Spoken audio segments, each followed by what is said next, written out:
Hello and good morning. Welcome back to the Wilmac Wire. I am Thomas Clark, and I want to welcome you guys all to our second video of the Wilmac Wire. I'm coming to you live from our new office location. We're still here in Rochester, New York, but we've moved to a new building. We are now in the five-star bank building over on Chestnut Street. So we're pretty excited to be in our new space as well as meeting our new neighbors in the building. It's been a very busy February for us. At the beginning of the month, we hosted our AI for Breakfast event with software company Five9 and RVP Jamie Rologe. It was a great event. It was hosted at the Oak Hill Country Club here in Rochester. We had some great attendees from multiple different industries. Everyone was engaged, so we were really, really excited to see that, and we can't wait to bring the next event. Additionally, we have been named a pretty prestigious award here in New York State as one of the best places to work in New York State. So that is one of the things that we pride ourselves here in Wilmac is that all of the people here are a crucial component as well as a component that is taken care of. I can tell you that I'm very happy to personally to be at Wilmac. It's a great company. They foster growth. You work hand in hand with your leaders every day, and it's a true team environment where everyone wants you to succeed. So it's definitely a well-deserved reward, and we look forward to keeping the momentum going into 2024. So, without further ado, I have Charlie, our sales engineer, here joining me. He just came back from vacation, Charlie. So, I would love to hear, and I'm sure the folks watching would like to hear a little bit about your little vacation. And then I know you came down right beforehand for our event at Oak Hill Country Club. So, I would love to hear, what you thought of the event and some key takeaways from that from you. Yeah, absolutely. And thanks for the introduction again, Thomas. So, just before I went on vacation, I did attend the AI for breakfast. And I took the role of cameraman there. So hopefully people have been able to see some of the videos that we put together, and we've been able to stitch that in such a way that it's a full, I think, hour and 40 minutes, but we've been able to cut it down into individual videos. But as I say, that was the last thing I did before I went off on vacation. Vacation for me was 3 weeks. I went back to the UK, spent a week in Scotland, a week in England with family, and then ended up in Florida. The Florida vacation was great. One of the first times I've been able to go to Disney World.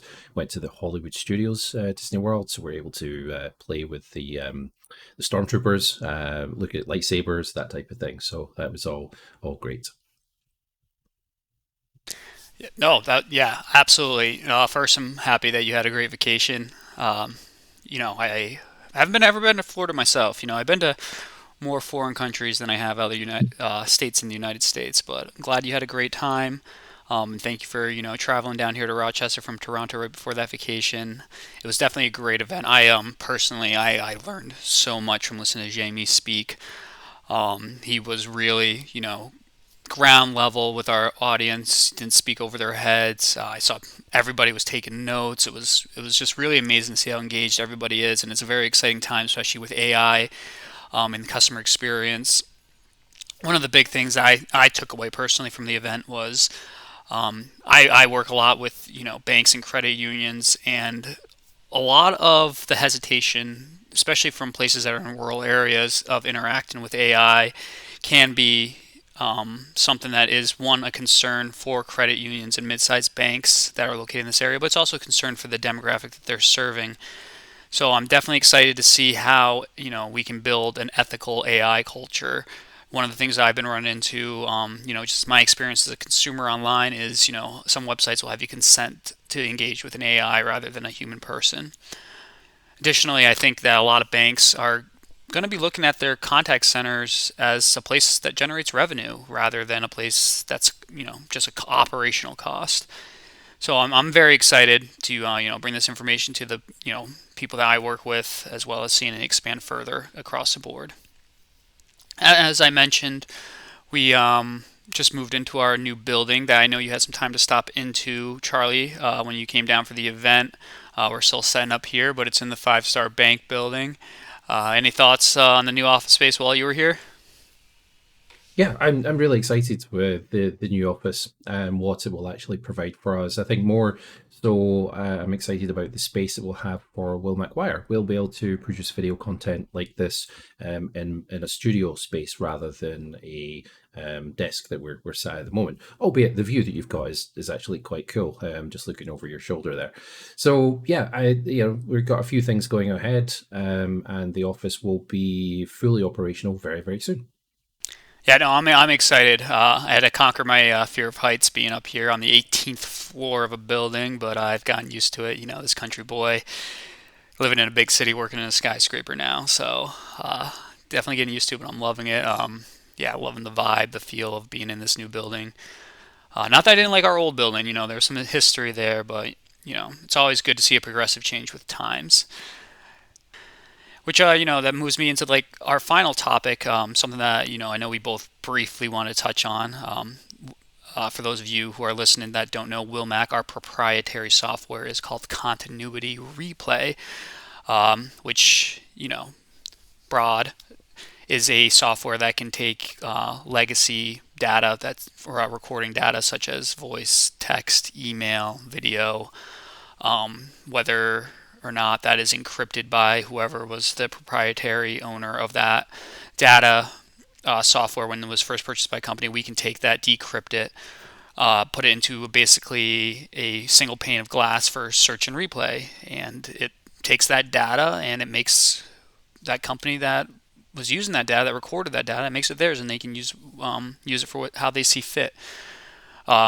This was an on-premise solution that we offered our customers, but the exciting thing is our company is under a huge directive by our CEO Steve, who hired a VP of Engineering, Bob Pease, who is basically building up Continuity Replay from the ground up and put it into the cloud, so that way we can offer it to more people, as well as couple it into our CCAS practice as well, because as we all know, that recorded data is huge, building these large language models for AI interactions. So Charlie, I would love for you if you could touch on continuity replay a little bit. You know what separates it, what makes it so unique, and how you can see it going, as well as a little bit more of your experience when it comes to what it can do. So I think you're absolutely right. You captured it very well with what continuity replay can do. Essentially, it allows organizations to take control of their data, which resides in legacy platforms, different recording technology, that type of thing. Realistically, customers who are moving to a CCAS platform, they may have one, two, three, or four different recording platforms that have captured data in the past. And when we say data, you mentioned it, I've mentioned it, we talk about call recordings, but we're also discussing now web chats, emails. We can also do transcription of interactions. And the great thing about that is it provides, as you said, all in a central space, all in a single pane of glass. But more importantly, it now provides that information available to be ingested into AI, large language models. Yeah, incredible stuff. Yeah, continuity replay. I know when I was first interviewing with the company and continuity replay was explained to me, a light bulb went off in my head, and I was like, wow, what an incredible pain point that Wilmac was able to solve for customers. Having all of that data and not being able to use it must have been so frustrating for companies, especially that it was encrypted by whoever did the initial recording and then wanted to charge them just to get access to the data of their own customers and their own experience of their employees. We solved that. I mean, that's a testament to what Wilmac it does. There is no problem that our customers can come to us with that we won't figure out and solve, and that is what separates us from the rest of the industry. So it was really cool, and definitely for our next episode, I'll be talking with Bob Pease, our VP of Engineering, and see if we can get him on to explain some more details on this exciting new software we're developing. Alrighty, Charlie. Well, I do appreciate your time. Obviously, I will talk to you later. And I just want to thank everyone for watching our second video of the Wilmac Wire. Be sure to subscribe to our YouTube page, follow our LinkedIn page, subscribe to our newsletter, the Mac Memo, and connect with us on LinkedIn. We love engaging with people, and we are very excited to see what 2024 holds for everybody. I hope you guys all have a great rest of your day. Again, thank you for watching. I'm Thomas Clark from Wilmac Technologies. Bye bye.